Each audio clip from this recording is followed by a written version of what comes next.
Trump promised tariffs during his campaign, and he's continued the talk up to this point. And people have this shocked Pikachu face, or some people who are low information voters are searching for what are tariffs after the fact. But the crazy thing is, businesses are like confused. Like, tariffs are going to hurt us. Yes, duh. Yes, they're going to hurt your bottom line. They're going to hurt your employees. They're going to hurt anyone that buys your products.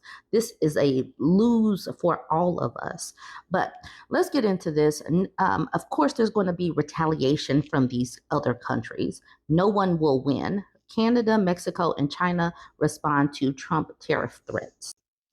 Officials from Canada, Mexico, and China have warned U.S. President-elect Donald Trump's pledge to impose sweeping tariffs on America's three largest trading partners could upend the economies of all four countries. To one tariff will follow another in response, and so on, until we put our common businesses at risk, Mexico's President Claudia Sheinbaum said. Trump vowed on Monday to introduce 25% tariffs on goods coming from Mexico and Canada, and an additional 10% on goods coming from China. He said the duties were a bid to clamp down on drugs and illegal immigration. Canada's Prime Minister Justin Trudeau said he spoke to Trump in the hours after the announcement and planned to hold a meeting with Canada's provincial leaders on Wednesday to discuss a response. A spokesperson for China in Washington, D.C. told the BBC, no one will win a trade war or tariff war. The international pushback came a day after Trump announced his plans for his first day in office on January 20th. In a post on his social media website, Truth Social, Trudeau said his country was prepared to work with the U.S. in constructive ways. This is a relationship we know takes a certain amount of working on, and that's what we'll do, Trudeau told reporters. In a phone call with Trump, Trudeau said the pair discussed trade and border security with the prime minister, pointing out that the number of migrants crossing the Canadian border was much smaller compared with the U.S.-Mexico border. Trump's team declined to confirm the phone call. But Trump spokesman Stephen Chung added, the world leaders had sought to develop stronger relationships with Trump because he represents global peace and stability. I am unsure that they really know what the word stability means. All right. Mexico's President Sheinbaum told reporters on Tuesday that neither threats nor tariffs would solve the migration phenomenon or drug consumption in the United States. Reading from a letter that she says she would send to Trump, Sheinbaum also warned that Mexico would retaliate by imposing its own taxes on U.S. imports, which would put common enterprises at risk. She said Mexico had taken steps to tackle illegal immigration into the United States and that the caravans of migrants no longer reach the border. The issue of drugs, she added, is a problem of public health and consumption in your country's society. Sheinbaum, who took office last month, noted that U.S. car manufacturers produce some of their parts in Mexico and Canada. If tariffs go up, who will it hurt? General Motors, she said. Meanwhile, a spokesperson for China's embassy in Washington, Lu Pingyu, told the BBC that China-U.S. economic trade and cooperation is mutually beneficial in nature. He denied that China allows chemicals used in the manufacture of illegal drugs, including fentanyl, to be smuggled to the U.S. China has responded to U.S. requests for verifying clues on certain cases and taken action, Lu said. All these prove is that the idea of China knowingly allowing fentanyl precursors to flow into the United States runs completely counter to facts and reality. Currently, a majority of what the two countries sell to each other is subject to tariffs. 66.4% of U.S. imports from China and 58.3% of Chinese imports from the United States. Speaking in the House of Commons in Ottawa, Trudeau told lawmakers that the idea of going to war with the United States isn't what anyone wants. He called on them not to panic and to work together. That is the work we will do seriously, methodically, but without freaking out. The leaders of Canadian provinces suggested that they would impose their own tariffs on the United States. The things we sell to the United States are the things they really need, Deputy Prime Minister Chrystia Freeland said on Tuesday. We sell them oil, we sell them electricity, we sell them critical minerals and metals. Americans' northern neighbor accounted for some $437 billion of U.S. imports in 2022, and that was the largest market for the U.S. exports in the same year, according to U.S. data. Canada sends about 75% of its total exports to the United States. Doug Ford, the premier of Ontario, Canada's most populous province, said on Monday the proposed tariffs will be devastating to workers and jobs in both Canada and the United States. To compare us to Mexico is the most insulting thing I've ever heard. Ford was echoed by the premiers of Quebec, Saskatchewan, and British Columbia, while a post on X of Alberta Premier Danielle Smith acknowledged that Trump had valid concerns related to illegal activities at our shared border. The Canadian dollar, the loonie, has plunged in value since Trump vowed to impose tariffs on Canadian imports come January.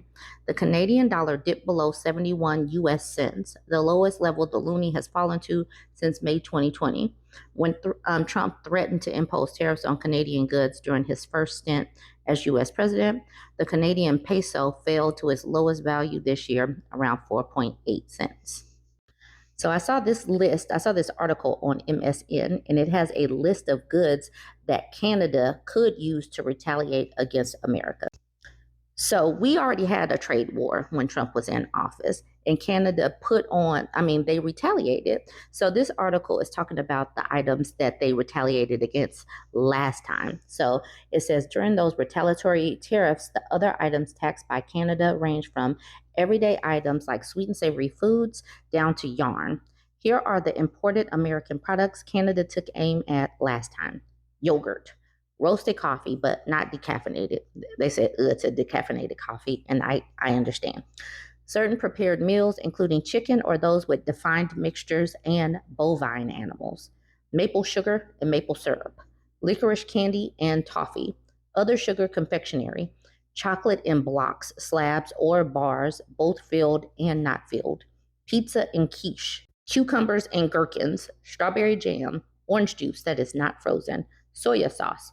Tomato ketchup and other tomato sauces, mayonnaise and salad dressing, mixed condiments and mixed seasonings, other sauces, soups and broths and preparations, waters including mineral aerated waters as well as those that contain added sugar and other sweetening matter or flavored, whiskeys, manicure or pedicure preparations, hair lacquers, pre-shave, shaving, or aftershave preparations, preparations for perfuming or deodorizing rooms, organic surface, active products, and preparations for washing the skin in the form of liquid or cream that were put up for retail sale, whether they have soap or not.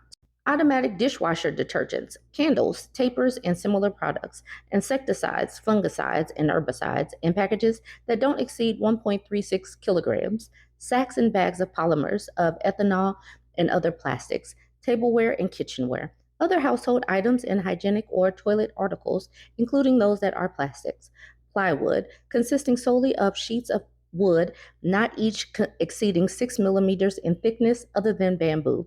These are very specific. Paper and paperboard coated or covered with plastics that are not adhesives. Toilet paper, handkerchiefs, cleansing or facial tissues and towels.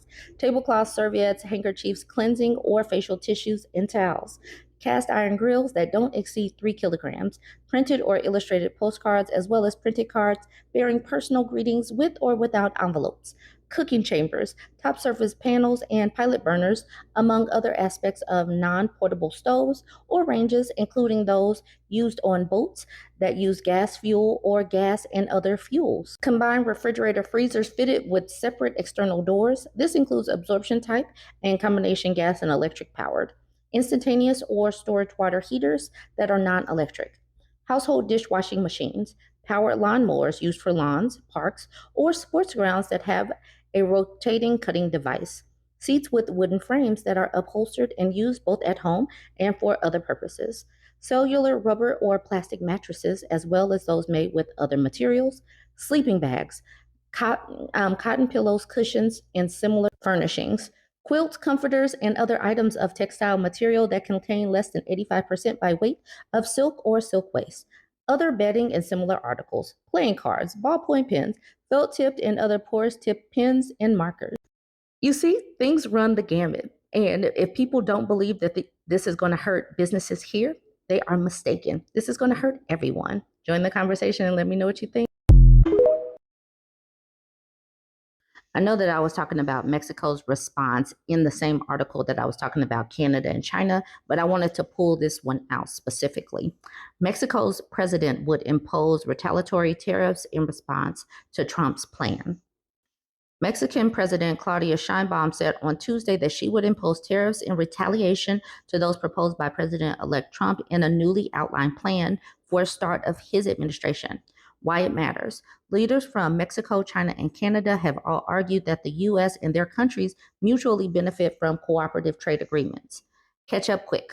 Trump on Monday said he would impose new tariffs to stop the flow of drugs and migrants. So all of this I already talked about in the other article. So I'm going to skip to the bottom. The US, Mexico, and Canada have a free trade agreement as of July 1st, 2020, that substituted NAFTA and promises reciprocal trade supporting high-paying jobs. Zoom in. Among Mexico's main exporters to the United States are, listen to this, General Motors, Stellantis, and Ford Motor Company, which arrived in Mexico 80 years ago, Sheinbaum said in a Tuesday letter to Trump. Ford, General Motors, this is going to hurt American companies. Why impose a tariff that would jeopardize them? Such a measure would be unacceptable and would lead to inflation and job losses in both the United States and Mexico. Zoom out. Sheinbaum also addressed Trump's plan to deport millions of undocumented immigrants at the start of his term. She said a surge in weapons in Mexico and the flow of drugs to the United States is a United States public health problem. Even if a small percentage of what the United States allocates to war were instead dedicated to building peace and fostering development, it would address the underlying cause of human mobility. So she said, get your stuff together in your end, because a lot of this is coming from inside the house. That is what she basically said to Trump right there. And I just wanted to bring that out just a little bit more. Join the conversation. Let me know what you think about that. Don't forget to like, comment, and share. Many of us already know that these return to office initiatives, at least some of them, employers and now Elon Musk, they're just trying to get employees to quit, which is wild because we want the economy going. And Trump here ran on the economy, but they want people to have less money. Make it make sense. Anyways, let's get into this article from Fortune. It says Elon Musk has big return to office plans for federal employees, and he's saying the quiet part out loud. Good morning. The return to office debate got a bit spicier last week with Elon Musk's latest promise to make the government more efficient. In an op-ed published by the Wall Street Journal, the billionaire appointed to head up the new Department of Government Efficiency, or DOGE, along with his colleague Vivek Ramaswamy, laid out plans to reduce the overall size of the government and cut costs. And one part of that blueprint included mandating a full return to office for all federal workers. Requiring federal employees to come into the office 5 days a week will result in a wave of voluntary terminations that we welcome. If federal employees don't want to show up, American taxpayers shouldn't pay them for the COVID era privilege of staying home, they wrote. All right, a wave of voluntary terminations. They want people to quit. In doing so, Tusk and Ramaswamy seem to be openly announcing what some critics have long argued is a disguised impetus behind strict return to office mandates: job cuts. One survey this year of more than 1,500 U.S. managers found that a quarter of C-suite executives were hoping that return to office policies would encourage employees to voluntarily quit. After all, it's certainly cheaper than having to do layoffs and pay severances. Other CEOs have discussed potential attrition due to 5-day return to office mandates. Last month, Amazon Web Services CEO Matt Garman told staffers during an all-hands meeting that it's okay if people don't want to work in an office environment because there are other companies around. That led many employees to sign an open letter to corporate leadership noting his remarks were inconsistent with the experiences of many employees and representing the realities of working at Amazon. Amazon CEO Andy Jassy pushed back against allegations that the company's return to office requirement was an excuse to lay off workers and said the decision was not a cost play. It's not a cost play. Okay, We totally believe. The federal government is the nation's largest employer with over 2.2 million civilian staffers. Until now, each agency has been able to decide what workplace policy works best for them. Of the total number of federal workers, roughly half work on site, according to an August report from the U.S. Office of Management and Budget. While remaining employees are eligible for remote work, the report found that only 228,000, or roughly 10%, were in remote positions, and there was no expectation that they work in person. And those who have the option to work remotely spend about 60% of working hours in person at various job sites. It's unclear if Musty and Ramaswamy will actually be able to implement a 5-day return to office for federal workers. And of course, the question remains, will the CEOs return to the office themselves? That's yet to be seen. It's so crazy that Musty gets to come into our country and just implement all of this stuff. He's not a politician. He hasn't been elected, but he gets to make these decisions for the people of our country. If people the the people that voted for him, I hope that y'all feel this so just intrinsically every day that you're driving in traffic. I hope if you voted for him, you encounter every single red light when you're running late. That is my wish for you from today forward. Join the conversation. Let me know what you think. Don't forget to like, comment, and share.